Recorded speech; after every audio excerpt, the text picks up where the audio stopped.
आम आदमी पार्टी के लीडर हमारे साथ मौजूद हैं, इनसे हम बात करेंगे। आज की जो प्रेस कॉन्फ्रेंस क्या मकसद है? देखिए, मकसद एक ही है, हमें अपने जम्मू कश्मीर का इतिहास सभी जम्मू कश्मीर के वासियों के सामने लाना था। हमने ये जानना बड़ा ज़रूरी है यहाँ के लोगों को कि आफ्टर ऑल आपकी हिस्ट्री है क्या है। महाराजा जी को किस तरीके से एग्जाइल कराया गया, कौन थे वो लोग आज खुद चीख के कोर्ट कचहरी के सामने जाके बोल रहे हैं कि वी आर नीडो फैमिली। नीडो फैमिली कौन थी? माइकल नीडो कौन था?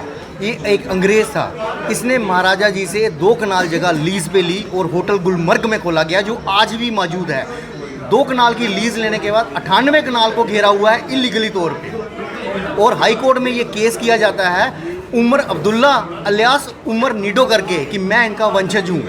तो आप मुझे ये बताइए, ये बात तो में कोई दो राय नहीं रह जाती है कि उमर अब्दुल्ला ही उमर नीडो हैं और ये नीडो फैमिली अंग्रेज़ों की प्रोजेक्ट की गई है। तो मेरा ये सवाल रहता है कि सेम स्टोरी हम सुनते हैं हिंदुस्तान के लिए। जो सोनिया गांधी जी किसी रेस्टोरेंट में काम करती थी, मैं बड़े अच्छे अल्फाज बोल रहा हूँ लेकिन हमने सुना, बड़ा बुरा होगा, आपने भी सुना होगा।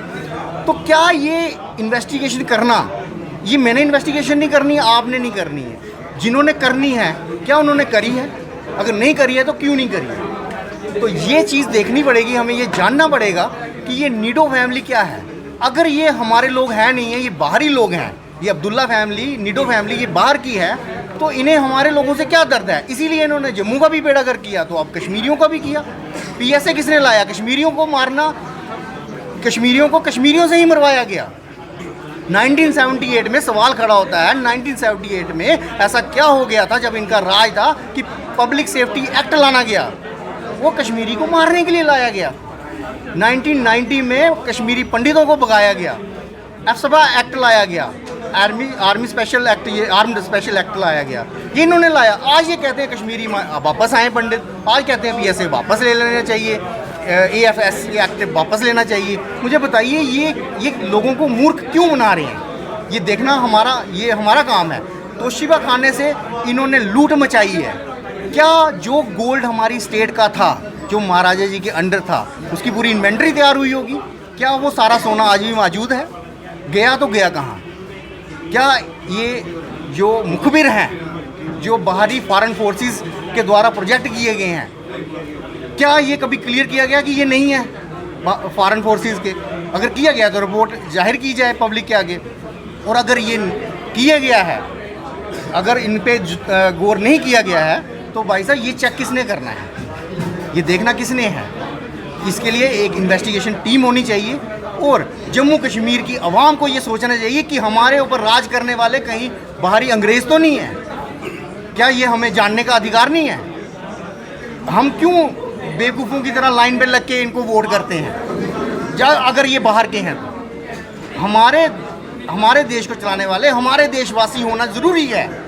आपके सामने एग्जाम्पल है कि रशिया को 13 टुकड़ों में तब तोड़ा गया जब उनका प्रेसिडेंट जो था वो अंग्रेज़ बना, CIA का एजेंट। अब अमेरिका और अंग्रेज़ अलग अलग नहीं है, एक ही है, ये सब जानते हैं, इसको तो डिफाइन करने की ज़रूरत नहीं है। तो क्या ये सवाल खड़े नहीं होते हैं हमारे आगे?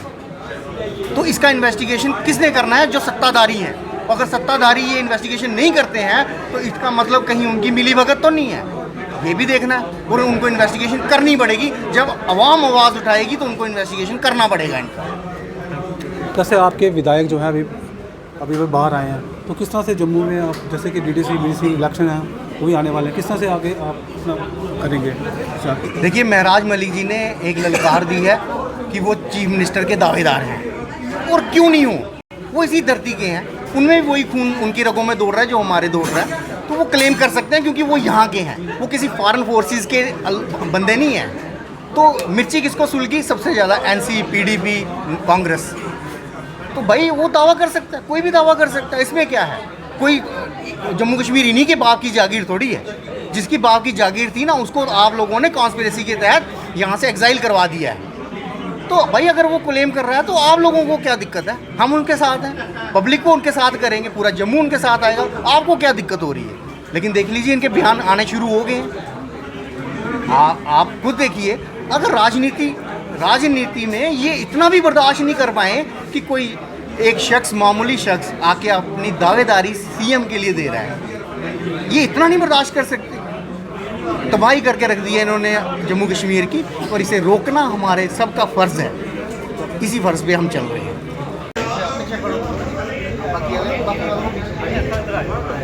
कश्मीर के साथ बहुत बड़ा फ्रॉड हो गया, और हमें हमारे लीडरशिप जिस रास्ते पे लेके जा रहे हैं उस पर सवालिया निशान खड़ा हो। नीडो, जिसका नाम था माइकल हैरी नीडो, उसने शादी की एक गुज्जर फैमिली में जिसका नाम था मीर जान। इनकी आगे 4 नाम था अकबर जहान। अकबर जहान की शादी पहले अरब कंट्री में किसी प्रिंस के घर में करी गई, और उसके बाद डाइवोर्स करवाया गया। डाइवोर्स करवा के उसे प्लांट किया गया भारत देश में, और सब्सिक्वेंटली जम्मू एंड कश्मीर में। उसके बड़े अच्छे रिलेशंस थे, बड़े ही हमारे नेहरू साहब जी के साथ, और उसकी शादी बाद में कराई गई शेख अब्दुल्ला के नीडो। उनके आगे बेटे हुए उमर अब्दुल्ला अलियास उमर नीडो।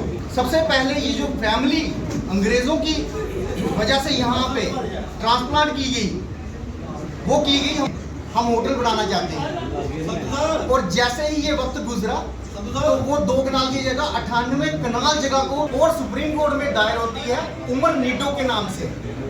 फिर उसके बाद तीसरा केस अभी 2025 में दोबारा उमर नीडो साहब ने किया है।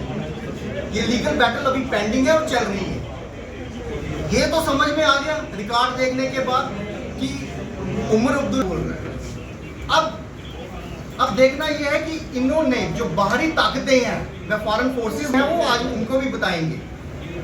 सबसे पहले जम्मू से शुरू करते हैं। जम्मू में महाराजा गुलाब सिंह जी ने, ये ब्रिटिश ये रिकॉर्ड है, ये मैं नहीं कह रहा हूँ, ये रिकॉर्ड की बातें हैं। थोड़ा सा और आगे चलते हैं, इनकी ज़रूरत है, क्योंकि हम लोग अपने ही इतिहास को अगर भूल जाएंगे तो आगे नई पीढ़ी की लीडरशिप